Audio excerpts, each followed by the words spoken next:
तो यहाँ पे आप क्या देख रहे हैं, बीए के बाद बीएड करने के 5 फ़ायदा जो आपको ज़रूर जानना चाहिए।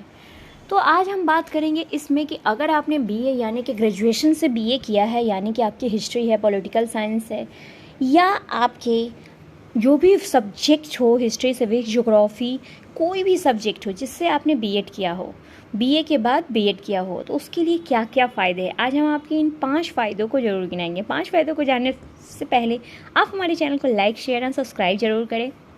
साथ ही साथ बेल आइकन पर जरूर क्लिक करें, ताकि घंटी वाले बेल आइकन पर क्लिक करेंगे तो सारे नोटिफिकेशन आपको मिलते चले जाएंगे। तो आइए स्टार्ट करें।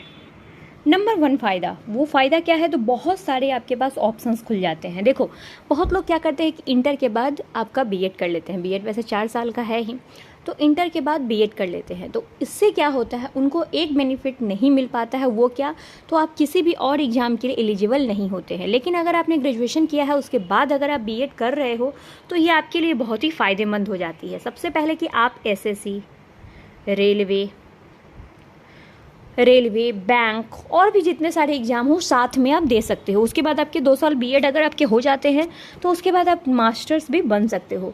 दूसरी फ़ायदों की अगर हम बात करें तो वो फ़ायदा क्या है। नंबर 1 फ़ायदा ये है कि आपके लिए बहुत सारे ऑप्शंस खुल जाते हैं। आपके लिए बहुत स्कोप रहता है आगे बढ़ने के लिए। जैसा कि आप देख सकते हैं कि आजकल क्या है, आप प्राइवेट स्कूलों में बीएड करके ट्राई कर सकते हैं। अगर आपको गवर्नमेंट नहीं मिल रहा है, तो एक टाइम पास जॉब के लिए आप प्राइवेट में, आपको वहाँ पे बीएड करने के बाद लगभग 15 से लेकर 20,000 तक की सैलरी आपकी हो जाती है। क्या होती है, तो 15 से 20,000 तक मिल जाती है। आप सीटेट अगर साथ में क्वालिफाई कर सकते हैं, जैसे ही आप बीएड कर लेते हैं, वैसे ही आप एनवीएस हो, केवीएस हो, एकलव्य महाविद्यालय हो, ये बहुत सारे इस तरीके के टाइप्स के आते हैं कॉलेज, स्कूल्स, जिसमें आप फॉर्म भर सकते हैं और आप क्या कर सकते हो, उसमें टीचर बन सकते हैं। तो आपके लिए ये स्कोप बहुत ज़्यादा हो जाता है। आप अपनी चाहे तो खुद की कोचिंग को भी खोल सकते हैं।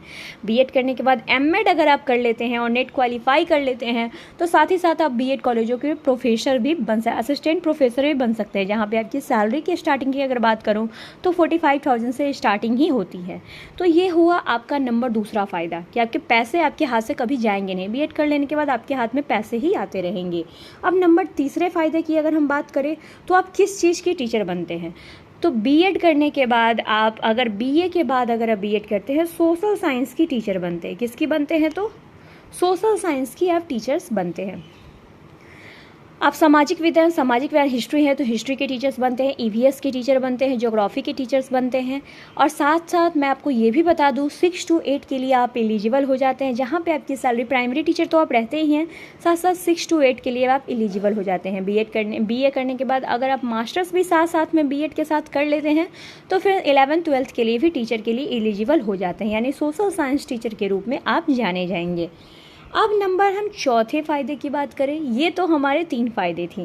अब हम अगर चौथे फ़ायदे की बात करें, तो आपके कितने पैसे मंथ के कमा सकते हैं। तो देखो, अगर आप बीए के बाद अगर बीएड करते हो, तो अगर प्राइवेट स्कूल ज्वाइन करते हो, तो 15 से लेकर 20,000 तक, अगर आपकी इंग्लिश बहुत अच्छी है, क्योंकि आपको पता है कि इंग्लिश इम्प्रूवमेंट बहुत ज़रूरी है, तो 15 से 20,000 की आपकी स्टार्टिंग सैलरी होती है। अगर बहुत सारे डीएवी, डीपीएस वगैरह अगर करो, तो 30 से 40,000 की स्टार्टिंग सैलरी होती है। इतनी, अगर आपको अच्छे स्कूल्स मिल गए हैं तो प्राइवेट से आप इतने पैसे कमा सकते हो।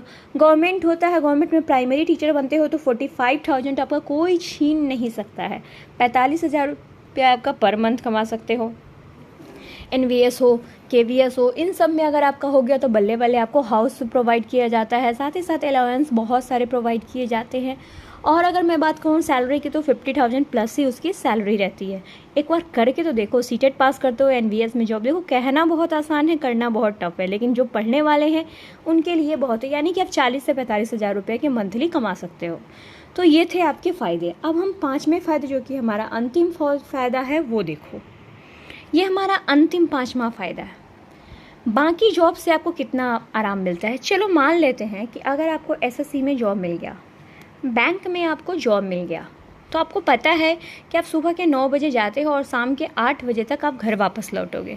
लेकिन यहाँ ऐसा नहीं है। यहाँ आप जाओगे 9 बजे और आप क्या हो, दोपहर के 2 या 3 बजे तक घर वापस लौट जाओगे। अगर आपका सरकारी स्कूलों में हुआ तो 10 बजे जाओगे, 5 बजे आप अपने घर लौट जाओगे। साथ ही साथ टीचर की छुट्टियां भी बहुत ज़्यादा रहती है।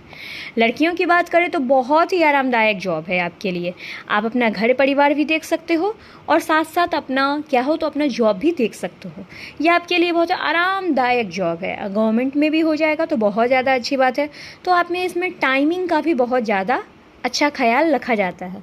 बाकी सब जॉब की बात करें तो आपको करना पड़ता है 8 बजे सुबह से लेकर आप लगे रहते हो 9 बजे, चलो 9 बजे ही रखते हैं, 9 बजे से लेकर रात के 9 बजे तक आप उसी में बिजी रहते हो। लेकिन यहाँ ऐसा कोई वर्क प्रेशर भी नहीं है। बाकी सब जॉब में जाओ तो आपको वर्क प्रेशर भी बहुत देखने को मिलता है, लेकिन टीचिंग की जॉब में ऐसा कोई वर्क प्रेशर नहीं है। कभी कभी रहते हैं क्वेश्चन असाइनमेंट वगैरह बनाने में, बाकी सब में आपको नहीं रहते हैं। तो ये थी बाकी जॉब से इसमें ज़्यादा आराम भी मिलता है, ज़्यादा छुट्टियाँ भी मिलता है। साथ ही साथ अगर बहुत सारी चीज़ें में आपको चाहिए तो वहाँ भी आपको बहुत सी कंसेशन भी मिलता है, सैलरी भी काफ़ी इंक्रीजिंग होता है। तो है नहीं आराम का जॉब। तो आई होप सो कि इस वीडियो के माध्यम से ये 5 फ़ायदे आप जाने होंगे। फिर मिलेंगे नेक्स्ट वीडियो में नई इन्फॉर्मेशन के साथ। आप सोशल साइंस के टीचरों को मेरा शुभकामनाएं, क्योंकि आप एक अच्छे टीचर्स बने और देश का भविष्य उज्जवल करें।